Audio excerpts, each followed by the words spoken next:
ইদানিং প্রতিদিন আমার ফোনে একজন কল দিয়ে বলে, চেয়ারম্যান সাহেব সালাম নেন। আমি উত্তরপাড়ার রমজান ব্যাপারীর পোলা কুদ্দুস ব্যাপারী, আপনার শরীর কেমন? আমি প্রচন্ড বিরক্তি নিয়ে প্রতিবারই উত্তর দেই, ভাই এটা আপনাদের চেয়ারম্যান সাহেবের মোবাইল নাম্বার না, এটা অতি সাধারণ আমার মোবাইল নাম্বার। তারপরেও আপনি সালাম দিয়েছেন, আমি সালাম নিয়েছি, এবার সঠিক নাম্বারে ফোন দেন। কিন্তু আজকের ঘটনা ভিন্ন। যখন সে বলল, চেয়ারম্যান সাহেব আপনার জন্য আমার স্ত্রীর রসের দুধ পুলি পিঠা বানাইছে, তার সঙ্গে আরো বানাইছে পুলি পিঠা, বাপা পিঠা, ক্ষীর পুলি, নকশি পিঠা, আপনি কইলেই আমি নিয়ে আসুম। আমার তখন এসব শুনে জিভ দিয়ে জল পড়ছে।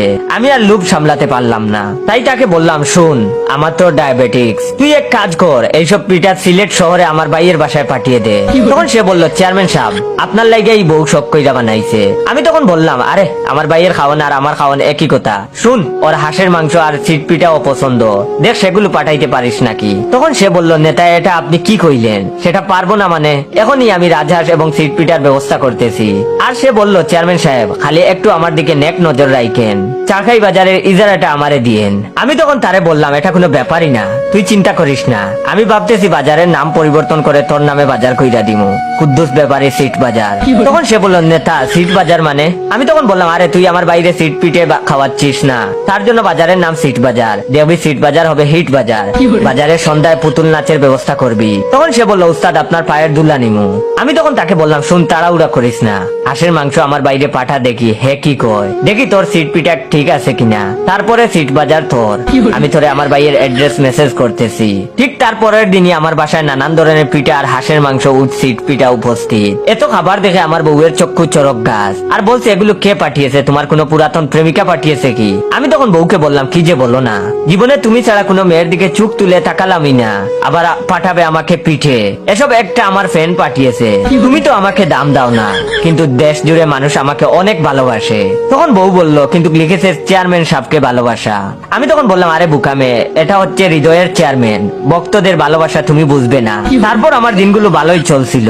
চেয়ারম্যান সাহেব মনে করে অনেকেই আমাকে ফোন দেয়, তাকেই কিছু না কিছু কাজ ধরিয়ে দেয়। আরেকজন বলল, চেয়ারম্যান সাহেব শরীর ভালো আসেনি?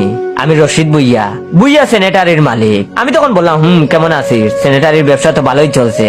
তখন সে বলল, আপনাদের দুহাই, আপনার একটু খেদমত করবার চাই চেয়ারম্যান সাহেব। আমি তখন বললাম, খেদমত? আমার খেদমত লাগতো না। আর বললাম, শুন আমার ভাই সিলেট শহরে থাকে, তার অনেক দিনের শখ পুকুরের তাজা মাছ খাইবে, শহরের তাজা জিনিস পায় না। তখন সে বলল, চেয়ারম্যান সাহেব কোনো চিন্তা করবেন না, কালকেই পুকুরের তাজা মাছ এবং নদীর ইলিশ পাঠাইতেছি। আমারে কিন্তু এইবার বিশ্ব সুন্দরী মহিলা কলেজের সভাপতি বানান লাগবই। আমি তখন বললাম, এটা কোনো ব্যাপারই না, তুই হবি বিশ্ব সুন্দরী কলেজের সভাপতি, বিশ্ব সুন্দর, দেখি তোর একটা ছবি হোয়াটসঅ্যাপে পাঠা।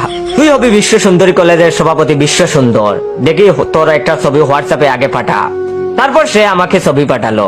ছবি দেখে আমি আটকে উঠি। ছোটবেলায় আলিফ লাইলার সেই দ্বৈততার মতো লাগছে।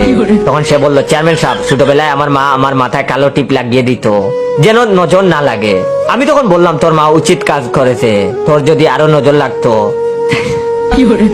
বাইরে ভাই বলে জবাব দিতে পারি না, ইদানিং কি জন্য কি একটা সমস্যা হইলো। আমি তখন বললাম, তোর মা উচিত কাজ করেছে, তোর যদি আরো নজর লাগতো তাইলে তোরে ডাইনোসরের প্রজাতি থেকে আলাদা করা যাইতো না। শুন, তোরে কলেজের সভাপতি বানায় দিমু, কিন্তু একটা রিকোয়েস্ট, তুই মাস্ক পইরা কলেজে যাবি, যেন সুন্দরীরা তোরে নিয়ে টানাটানি না করে। আমার কথা শুনে তখন সে বলল, উস্তাদ এটা ভালো কইছেন, সুন্দরী কলেজের সভাপতি হইলেও আমারে নিয়ে সুদূর বুদুর চলতো না, আমি খালি একটা মাইয়ারে বিয়া করতে চাই, আমার এখনো শাদী হয় নাই। আমি তখন বললাম, শুন বিয়ে করলি মুঠার চশমার মেয়ে বিয়ে করবি, যেন চশমা খুললে কিছু না দেখে। তখন সে বলল, নেতা বুঝলাম না, মুঠার চশমার মেয়ে বিয়ে কইরা কি হবে? আমি তখন বললাম, আরে বুকা, মুঠার চশমার মেয়েরা লক্ষ্মী বউ হয়, শাস্ত্রে আছে মুঠার চশমার তবং ভালো বউ হবং। তখন সে বলল, নেতার জয় হোক, কিন্তু ঘটনা পেচ খেয়েছে অন্য জায়গায়। এক মহিলা ফোন করে আমাকে জিজ্ঞেস করছে, চেয়ারম্যান সাহেব। আমি তখন বললাম, হ্যাঁ। তখন সে বলল, আমি রুকসানা, কেমন আছেন? আমি তখন বললাম, ভালো আছি, কোন রুকসানা? তখন সে বলল, আরে আমারে বুইলা গেছেন, আমি উত্তরপাড়ার রুকসানা, যারা আপনি দেখতে আসতেন, আমার নাচ দেখা কইতেন মাধুরী নাচতেছে, ওই যে আপনার পছন্দের গান, চেলিকে পিছে ক্যা হে, চুনারিকা নিচে ক্যা হে, কুক কুক কুক কুক কুক কুক কুক কুক কুক কুক। আমি তখন বললাম, বাহ বাহ, বেশ বেশ। কুক কুক কুক কুক করতে করতে মুরগি রান্না করে ফেলো রুকসানা। দেখবো তোমার মুরগি রান্নার হাত কেমন। তখন সে বলল, বদের হাড্ডি চেয়ারম্যান, আমি তোর বউটিয়া।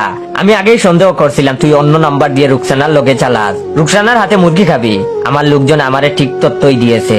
সিলেট শহরে তোর আরেক বউ আছে, যার জন্য তুই পিঠা, হাঁসের মাংস, মাছ পাঠাস। রুকসানা মনে হয় ওই বাসায় থাকে। দাঁড়া, আমি কালকেই শহরে আসতেছি।